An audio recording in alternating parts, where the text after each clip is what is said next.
Okay, so hopefully most of you watched videos 1 through 7 of chapter 4.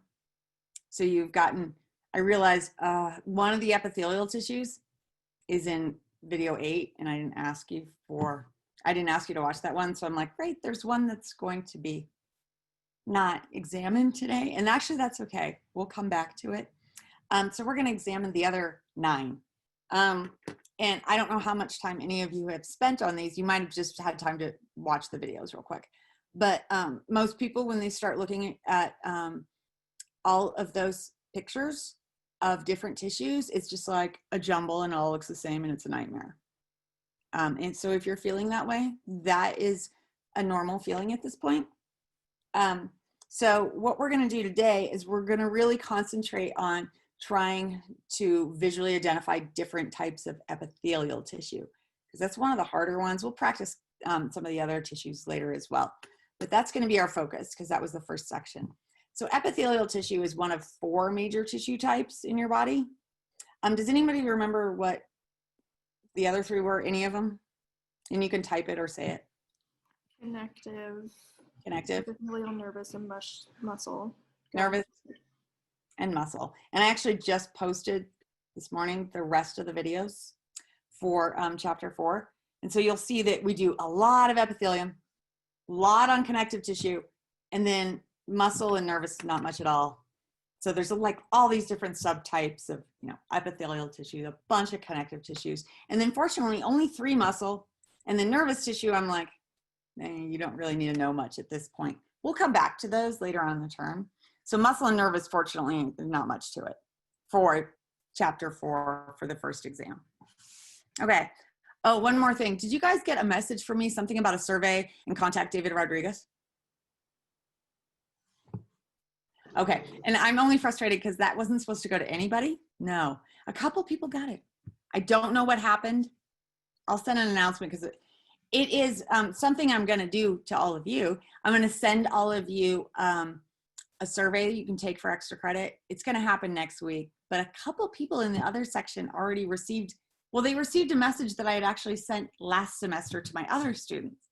And I'm like, was it set on some sort of auto send?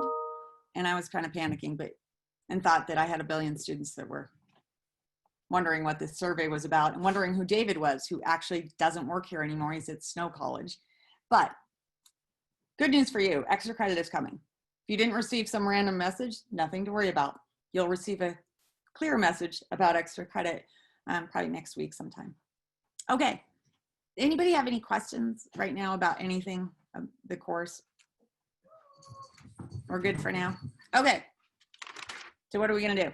Go to Canvas, log into your Canvas, go to your modules,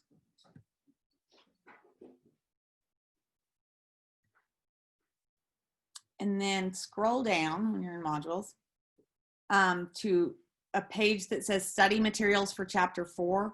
It's right underneath the main page for chapter 4 that has all the learning materials. Page right under that says study materials for chapter 4. And if you go into that page, you'll see download this PowerPoint. So download that PowerPoint, and it has a bunch of pictures of epithelial tissues that are unlabeled. They're just the pictures. So we're gonna practice identifying them. And so just as I'm gonna send you in groups to practice, but first, just as a whole class, are there any features that were mentioned in the videos that you could actually see in any of these tissues? Something could be a shape, a particular structure on any of them. Is there anything that stood out to you? And I'll give you one hint. There's like little hair-like things that stick up on some of the tissues. Do any of you know what I'm talking about? There's ciliated versions of most tissues. Some of these tissues, not all of the epithelial, but a couple of them have cilia. I think that really stands out. Like if I see an image with cells with cilia, then they just look like really fuzzy. I can see it right away. I'm like, oh, this picture has cilia. Everything else might look like a jumble of purple and pink, but I often can see some cilia. So that's one of the things that sticks out in epithelial tissue. other things that might stick out. Oh, this is an important point. Epithelium is often a layer of cells, and then underneath it, there's a different tissue type. What is often underneath? What type of tissue underneath epithelium? Connective. Connective. And you often have to kind of sort that out and figure out, unless on an exam, I promise I will do this. I didn't do this for the exercise today. I'm going to like circle it with like, you know, cheap drawing software like PowerPoint and say this with the circle around it. That's the tissue I want you to identify, not the other stuff. But unfortunately today, and it's actually good practice, there's going to be connective tissue mixed in with most of these. And so that means you do have to kind of differentiate between the epithelium that you actually want to concentrate on and ignore that connective for now. So I should warn you, that's going to happen on these slides. Oh, and the cilia, let's go back to that for a minute. The cilia stick up out of the top surface.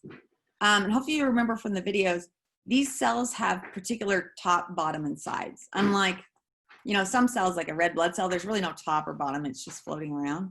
Does anybody remember what the top surface of the epithelial cells is called? Apical. Apical? Apical or apical, I've heard both. Somebody in the last class was like, how do you pronounce this? That will be a periodic problem, is that you're gonna come across a ton of words this semester, and some of them you're gonna be like, how do you pronounce that? Feel free to ask, and mistakes, people always, you know, I have made mistakes in the past till somebody told me how to pronounce them. So don't be shy about asking, and also realize on an exam, I'm not gonna ask you pronunciation. It's kind of a nightmare because it's like 2 different languages and different vowel sounds, Latin, Greek, and then you mix in a little bit of English. It's a disaster. So it is, I've often heard apical or apical, whatever works for you. There are some terms that have multiple pronunciations. Okay, so cilia sticks out the apical surface. What's the layer that's like the base? It's not a cell, but at the bottom of the epithelial tissue, there's like a line. The basal membrane. Basement membrane? Basement membrane. Selena, somebody said bless you to you. That was my daughter saying thank you. She said thank you. Well, you probably heard. Anyway, so, okay. Now what I want you to do, I'm going to throw you in groups. Let me see how many people there are. I've got, why is it that, so that's 12. I got 14 people. So I want to break you up.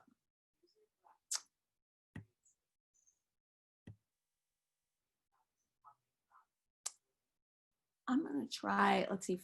Oh, more people showed up. I'm going to try 4 rooms. And there could be 3 or 4 people. If I go like this. Yeah, no, I'm going to do 5.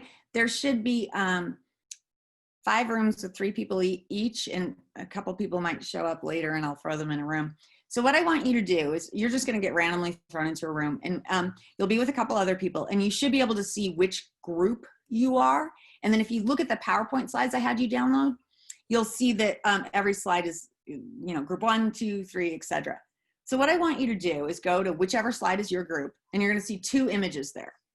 Because the easiest way to learn these tissues is maybe not try and learn all of them at once, but just compare 2 of them and look for like visual cues, some sort of characteristic that'll help you differentiate between those 2. I mean, they're going to always be 2 different types.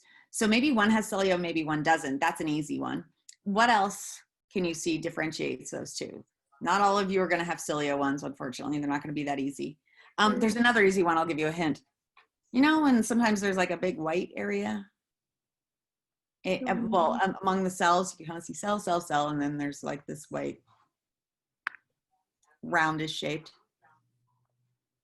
Does anybody notice those in some of the tissues?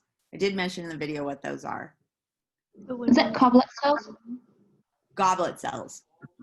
So sometimes those stick out to me. I'll see a line of cells with these white goblets. Not many people know what those are anymore because we don't use them. They're special drinking glasses for water specifically most of the time. We don't really have those in our society anymore, but when early anatomists were, you know, naming stuff, they thought it looked like a water goblet that was common in that era. To us, they don't, I don't know, they might look sort of like a wine glass, I guess. So those goblet cells are distinct to me. Like when I look at a slide, I can always see goblet or not. So that's the kind of thing you want to look for. And also you could look for the ways we classify epithelium. Do you guys remember what we classify them based on? There's a couple different things. Cell shapes and layers. Yeah, those are the two things. So cell shape, what are the options? So you don't remember any of the options. You can name just one. Cuboidal. Yeah, cuboidal, so very square looking. They're Squamous. squamous. Squamous. Squamous or Squamous. squamous? What does squamous mean? Flat. Yeah, it's gonna look like a flat cell. And then there's a third kind. They're columnar. Columnar. Yeah, columnar.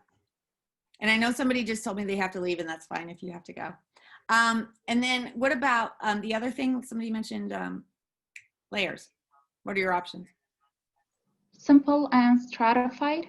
Or What does super simple mean? stratified. One layer. Single layer. Stratified is Yeah. more than. There is one weirdo in there. We'll talk about it when we get to. Pseudo-stratified. Yeah, the pseudo-stratified. We'll get to it because I think one group will have it. Okay, so I'm going to throw you in groups. You should know what group number you are, so you should be able to figure out which slide you're going to be looking at and which pictures you're comparing. Okay, so this should just do it. Here we go. And you should be asked, invited to join, and you just click, and then you'll go to your room. Okay, I think there's two people that came back. Did you guys show up to class later, or did you leave a room? Kayla and Kevin? Did you just join the class? No, I left the room. Okay, that's fine. I mean, I know you have the option. That's totally fine if you're done. I just wanted to know if either of you needed to like figure out what we were doing right now.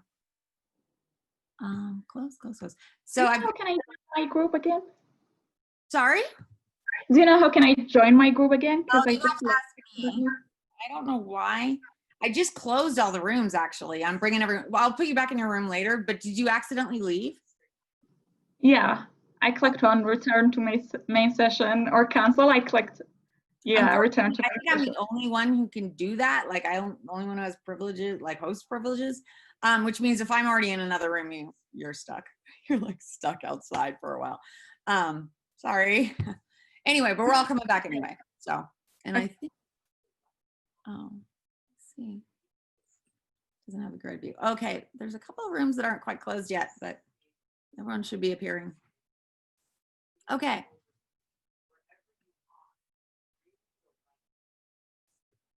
Okay, so all of you have had to differentiate between your pairs. I think we only had 5 groups, which is fine because we have 10 slides. You could do this again with later ones. I'm just gonna pick on somebody. Group 4. That would have been Cher, Kenna, and Liza. What's the difference between those two tissues? Like what visually stood out to you besides color? Because trust me, you can't rely on color, unfortunately. One has cilia and the other doesn't. Yeah, that's great. I see cilia right away, like cilia or not.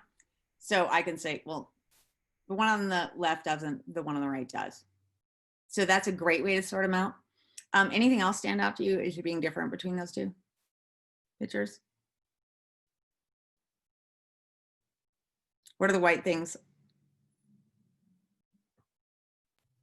The goblet cells. One of them has goblet, one of them doesn't. So that's another thing you could look for. What is the one on the left? The left one was the keratinized stratified squamous epithelium. You know it's keratinized. It has the 2 different layers for squamous. Yeah, so you've got like, okay, so it is, if it's multi-layered, what do we call multi-layered tissue? Stratified. Stratified, right? So you notice that these big long names of like 4 words, it does have a list of the features. So they're kind of named for their features. So that somewhat helpful. So it is stratified with many, many layers, but you're right. There's like 2 bands, right? There's a group at the bottom and a group at the top. What's the difference between those 2 bands? And they're pretty easy to see, I think, I hope. You guys can all see them. What's the difference just like, well, I guess functionally, not just by appearance, but What's going on in the bottom layer and versus the top layer?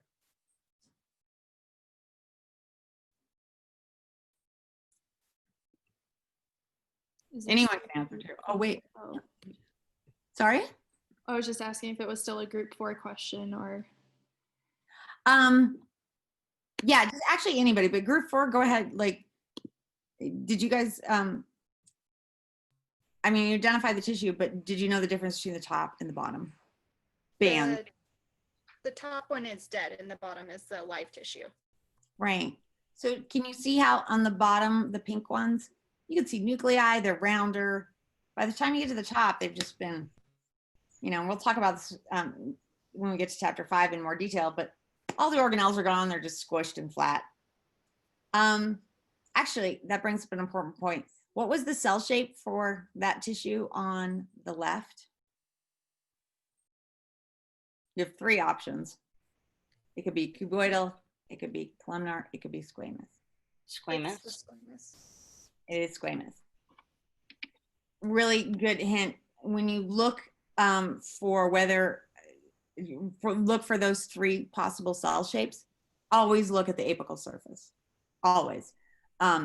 Because if you look at towards the basement membrane on that slide for group 4, that picture, you see how those pink cells, they're not really squamous.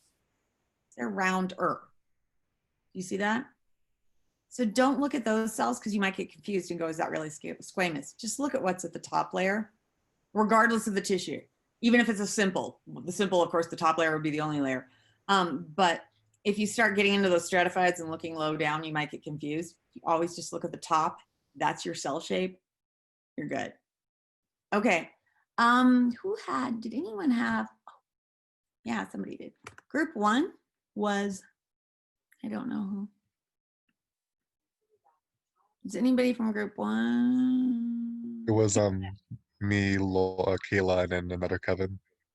Okay, what's the difference between your 2? It looks like the one on the left has cilia on it, Yep. and One then on the right.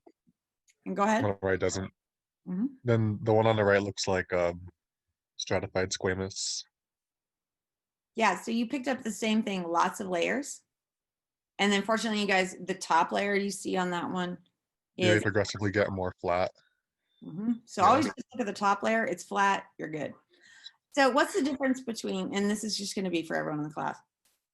On slide 1, you've got the picture on the right, and then go back to what we just looked at for group 4, the picture on the left. Both of those are stratified squamous. It's keratinized versus non-keratinized. Yeah, I think it's pretty distinct. Do you notice how the keratinized, I mean, there's just that chunk of super flat cells. You can't see any nuclei. They're totally dead. And in fact, when you prepare those tissue slides, often the living and the dead ones separate. Do you see how there's a little white space? It's because of the way they create the microscope slides, the way they slice it up, it often just pulls apart a little. So you can see pretty distinct dead and living. If you go back to slide 1 for group 1 and look at the picture on the right, can you see how those cells, there's no distinct bands. It's like they're living all the way and there's nuclei all the way up to the top. So that's an easy way to do keratin versus non, right? Okay, so what do we do now? Because maybe you identified 2 tissue types, but you have a lot more that you need to identify by the time you get to the exam. So one of the tricks that I've seen many times and used in the past is to create kind of like a flow chart. You know what that is? It is a flow chart. Where you would look at an image and you would ask just one question, like, does it have this particular feature or not? And then that would separate all your tissues into 2 groups. So can you guys think of feature, any feature that of epithelial tissue? You've named them all already, but let's just pick one.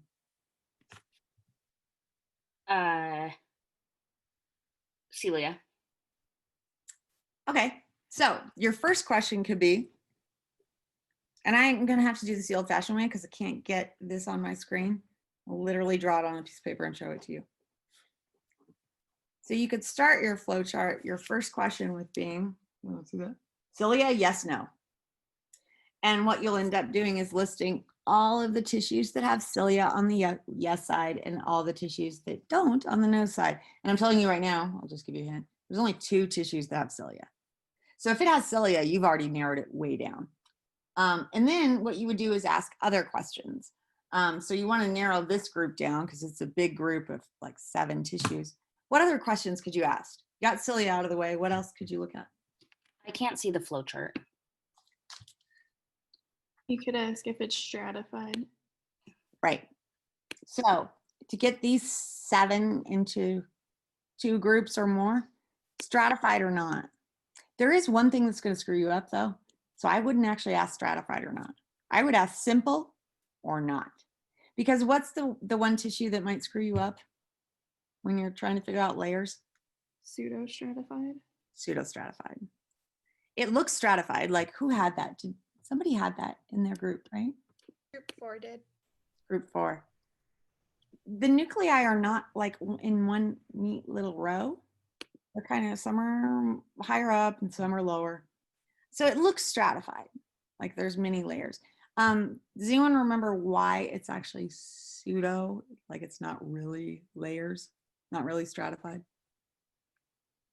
Because there's not like a distinguishable cell difference. No? Are they all connected to basement membrane? Sorry, what was it, basement membrane? They all connected to basement membrane? Yeah, even though it's this big jumble of cells, every cell at some point reaches down and touches the basement membrane and attaches to it. I know you might not see every cell do that because it's a 2-dimensional slice and the cells are 3-dimensional and they might touch, you know, in a part that wasn't sliced for the microscope. But yeah, pseudostratified is actually not technically stratified because every cell touches the basement membrane somewhere. So that one will trip you up. So if I wanted to separate, for instance, forget about the ones with cilia. I wanted to separate these. I could ask the question, simple or not. And the reason I say not instead of stratified is because it kind of covers you in terms of pseudo. Does that make sense? So let's see if you can figure out, you know, clearly whether it's simple or it's not. Let's look at one of the, oh, whatever. Go all the way down to group 9, which none of you were in. Look at those 2 photos. The one on the left for group 9, is that simple or no? No. No, it's got nuclei stacked, right? So that one would go in the no pile. What about the one on the right? Simple or not? I think it's simple. Yeah, it is. I mean, one of the things that may screw you up about that particular one, do you see how it kind of dips down? Their nuclei are tightly packed, but they're all pretty much in a row. And at some point, the organ makes a little divot. So that may make you think, oh, it's not in a neat row. But notice that it's not like the nuclei are stacked. They're just close together and overlapping. So yeah, the one on the right in slide 9 is simple. So you would be able to divide all of the rest of these. Your next question would be simple, yes, no. And then you'd have the yeses over here and the no's over here. So what I'm going to do is I'm going to send you guys back into your groups and I'm going to have you create a chart and you can decide amongst yourselves what the first question, et cetera, should be. Because what I found, because I've done these over the years, there's a few different variations of charts that work.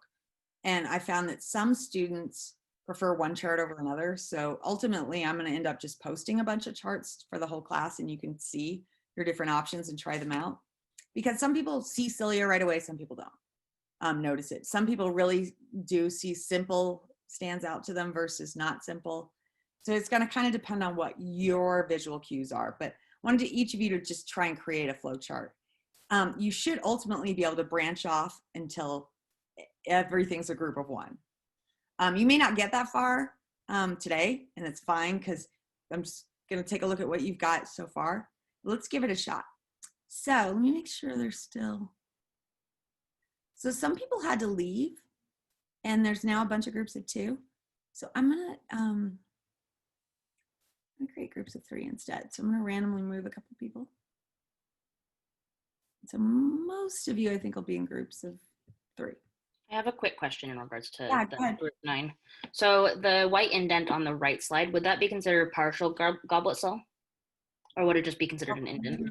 Screen. Oh, do you mean the divot in the bottom row that dips down? Yeah.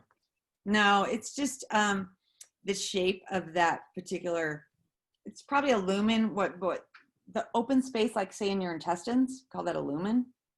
It's probably just a little divot in the lumen, or the way that they prepared the slides when they sliced them, it might have gotten a little bit of a curve there. Does that make sense? It's not like half a goblet cell. Do you guys see the goblet cells though in group 9 on the right, the same slide she was talking about? Do you see clear white, sort of look like wine glasses? Yeah, those are your goblet. That is a question you could ask on your flow chart at some point. You could say goblet, yes or no. If that's really what stands out to you, that could be your first question. Often I tell people maybe whatever stands out to you the best should be your first question. Maybe it's cell shape, maybe it's layers, maybe it's goblet, whatever works. Okay, so I'm gonna throw you in rooms. And again, if you need anything, you can call me in. And if I'm taking a little bit of time, that means I'm in another room and I'll get to you as soon as I can. Okay, I see some of you are back. I'm gonna close everybody out. So did you guys, Kevin, Emma, Kayla, did you guys finish a chart, like manage to get everything broken down to just, you know, one tissue? Should look like a tree, I think.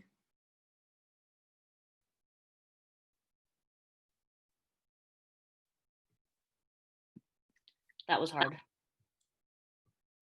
Yeah, did anybody, well, I know I was people. Oh, I already answered that on the chat. So you guys weren't able to get it down to just one specific tissue, and that's fine if you didn't. Were you able to break down any of them where you were like, okay, this one I can go all the way down to this particular tissue, but some of them you got? Yeah. Yeah, we were able to do that. Just like it was hard to try and pick something that would differentiate between like cuboidal and columnar. Yeah. So Because yeah, they're both like square in shape and they're both all lined up. So yeah, you know, that one, like the difference between cuboidal and columnar is one of those that's a little more subtle than say cilia, not cilia. yeah. Yeah, it is true. That can trip you up. Because squamous, you can just see, oh, they're flat, so that's easy. But Yeah. The simple or not is usually pretty straightforward. Goblet or not is pretty straightforward. Actually, you could also start with keratin or not. That one I think is yeah, obvious. But that only gets rid of one, right? If you do keratin or not, because only one tissue has keratin, the rest of them would be not. So yeah, let me let everybody else get back in the room. Can we go over Oh, I and think we're all ready. Oh, no, we're all back. Okay. at some point, can we go over how to like differentiate between cuboidal and columnar? Just like Why kind don't we do it now really quick and just take a look at those?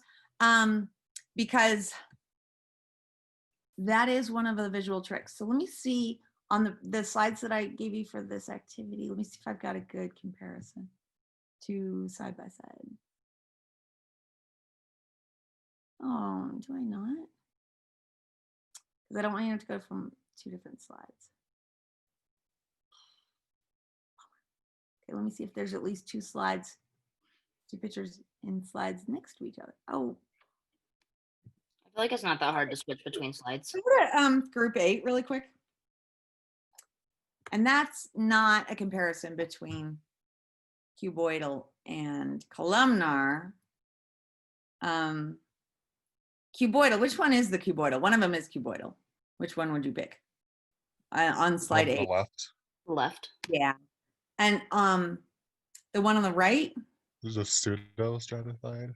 yeah, and pseudostratified at first is like, that's always going to trip me up. But I'll give you guys a hint. Pseudostratified is the only one that has cilia and goblet.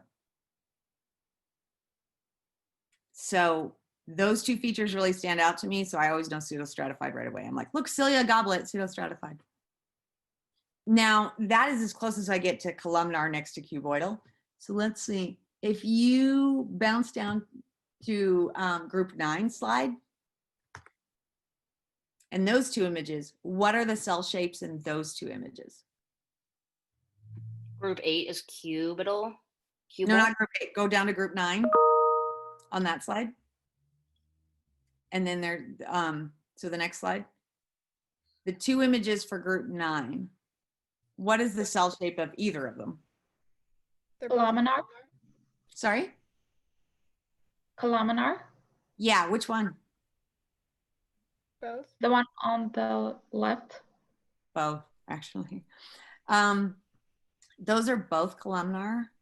So it can be kind of subtle because if you look at, say, okay, in group 9, the one on the left, the one with the pink cells, and then if you went all the way up to group 6 and looked on the right, those are cuboidal. So the columnar ones are just taller. Can you guys see the difference if you bounce between group 6 on the right and group 9 on the left?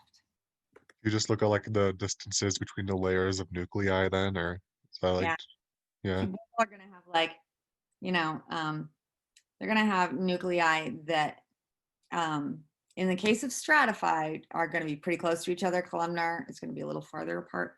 It is a Yeah. pretty subtle difference. I'll admit that that is, especially in the stratified tissues, the difference between cuboidal stratified and columnar stratified is one of the tougher things to get used to. So the one, okay, go back to the group 9 slide. So I've kind of given away that stratified columnar on the left. So we agreed that the picture on the right for group 9 is columnar. You see how the cells tend to be taller, and not, you know, a nuclei just inside a big square box. What else about that tissue on the right? It's columnar. What other features can you guys see? Is that a goblet? It's got goblet cells. They have goblets. There's actually only 2 tissues in the list of ones you need to know that have goblet. That narrows it down quite a bit. What else do you see besides goblet? Is it stratified or simple? Simple. Yep. Simple. So you have a simple columnar. The problem is there's 2 simple columnars. Does anyone remember how you tell them apart? There's 2 ways to tell them apart, actually, but Cilia or no cilia? yeah, so Non- that's the part that's in the name. So which one is that, ciliated or non? I would say Non. The cilia, I think, really do stick out. You could see them in the group 8 slide on the pseudostratified. That's non-ciliated in, you know, slide 9 on the right. Does anybody remember what is sticking up in the apical surface though? Not cilia, something smaller and like finger-like and fuzzy. Sorry? Villi? Microvilli? Yeah, that's right. I'll type it in the chat really quick in case about the spelling. Microvilli. So the non-ciliated has these little things sticking up that are smaller, so they don't look like, you know, these distinct hairs. They just kind of look like a blurry, fuzzy part. So eventually I do want you to know, like, what are those 2 things for? Let's just talk about that. What's microvilli for? Start with microvilli. Why do you have those? absorption. Yes, absorption. So microvilli are made of plasma membrane, so cell membrane that's just folded and folded and folded. So that allows for much more surface area so you can absorb things a lot better. Aren't those like in the small intestine, microvilli? Yeah. Exactly. So when you think about function, you're like, okay, microvilli are good for absorption. What organ needs to absorb a lot? Small intestine is where you absorb the majority of your nutrients. So makes sense that you'd have them there. What about the cilia? What are they for? Movement. Yeah, To move. get particles, capture particles too. Yeah, it'll capture particles and it'll help move. So where in the body would you need to move things through a tube? There's a lot of places, but Your esophagus. actually your esophagus doesn't. The No? esophagus should Oh. only be heading down. Would it be your stomach and intestine? Nope. Liver? Uterine Sorry? tube. Uterine tube. Yeah, uterine tube is one of them. What's moving through the uterine? Lungs. Sorry? Oh, you said, Lungs. I gave another example. Let's go back to uterine tube for just a sec. What object are you going to move down a uterine tube? With the cilia are going to like literally push it along. Eggs? Egg. So let's go back to, somebody said lungs? Yes. Do you guys know what you're moving in the lungs? Dirt. Yeah, particles. And I think somebody mentioned that earlier. Particles usually trapped in mucus. You know, it's going to move mucus and particles out of your respiratory tract. Yeah. So you're regularly like producing mucus for lubrication. It also catches particles, and the cilia will help push those particles and that mucus out, which actually is a regular thing you do even if you're not sick and you just don't notice it. You often end up swallowing it and you don't really know it because it's a very little amount that gets pushed out and somehow ends up down your esophagus. And if we didn't live in Salt Lake that is heavily polluted, it wouldn't really be harmful, but unfortunately, there's some particles that end up in our lungs that are not so great. Okay, so you guys went a little faster than my other class, so we can do one more thing. So what I'm going to do is, if you guys, somebody from your group can photograph whatever you made, whoever has the neatest looking chart, and send it to me. And it's okay if it's not done. I just want to get a sense of what kind of questions you ask first and second. And what I'm going to do is kind of create a summary from all the charts from all my classes today. There's probably going to be about 4 different charts that you could use, you know, depending on what you ask first. You might ask goblet or not first. You might ask cilia or not. You might ask simple or not. And then I'll post all of those and you guys can try them out on your own and see which one works for you. Because I found some people like one chart better than the other. And eventually, after practicing a few times, you'll memorize your favorite chart. And that will really help you when, of course, you don't have any aids and you're staring at a picture on the exam and you have to tell me what it is. So I will get those charts to you. The other thing I wanted to talk about generally, since we have a little bit of time, is function broadly. We talked about absorption, the microvilli. That's clearly where the form, the shape, you know, like the microvilli themselves reflect the function. There's a few other functions of some epithelial tissues. Some epithelial tissues really good for protection from even things like, you know, mechanical forces like rubbing up against it. What kinds of tissue do you think would be really good for protection? Like which one of these that we've looked at? There's a couple. Cuboidal or columnar? It's not a cell shape thing. Was like what type of tissue? Like Yeah, there's a couple different tissue types. You can name a specific one if you'd like, or a feature that you think is really good for protection. would it be like your skin cells? Your skin, yeah, it is. What is it about that skin, that layer of skin, the top layer of skin it's the keratinized, stratified, I'm gonna do it in the wrong order, squamous epithelium. What feature particularly reflects protection, the need for protection? The stratified cells. Yeah, so the stratified, lots of layers means just lots of extra protection. If you can think about building a really thick wall, that's going to be more protection.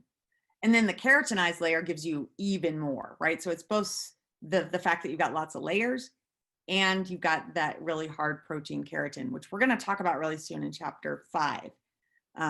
Next week we'll be, well, actually, during the next week, you're going to watch some chapter 5 videos about that.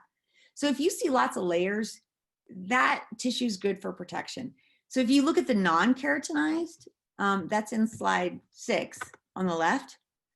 The non-keratinized stratified squamous, also really good for protection because of those layers. Even though the top layer is in fact living, it's still sloughing off a little bit, and it's still a really good tissue for protection. Does anybody remember where you'd find that? The non-keratinized stratified squamous?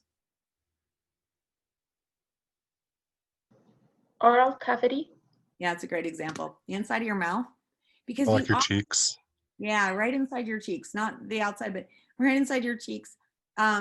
Because food itself and everything that you do, and your teeth brush against the tissue all of the time when you're talking. So it gets just a lot of mechanical rubbing just through normal activity.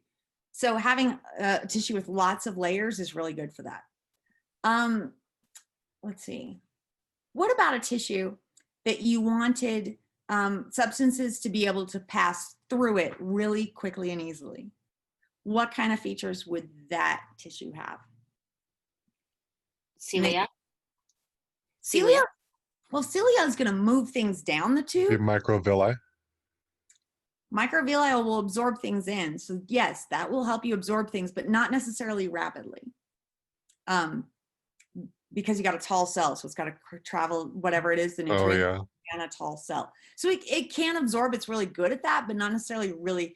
I think your book called it rapid diffusion and filtration. There's one particular tissue that's really good at it. Well, Think about squamous epithelium, Yeah, which squamous? Sorry, simple. simple. So if you want things to pass through the tissue really quickly, make the tissue as thin as possible. The thinnest possible you can have is simple, one layer, squamous, flat.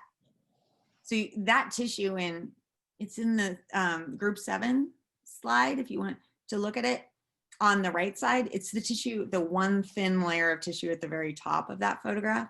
It's super thin, simple squamous. And that means substances can go through it really quickly. Can you guys think of an example of where in the body you'd find simple squamous where you need stuff to pass through really quick? The capillaries. Yeah, capillaries. So those tiny blood vessels, you have, nutrients and wastes going in and out of your capillaries really quickly. So capillaries is a great example. Does anybody have another one?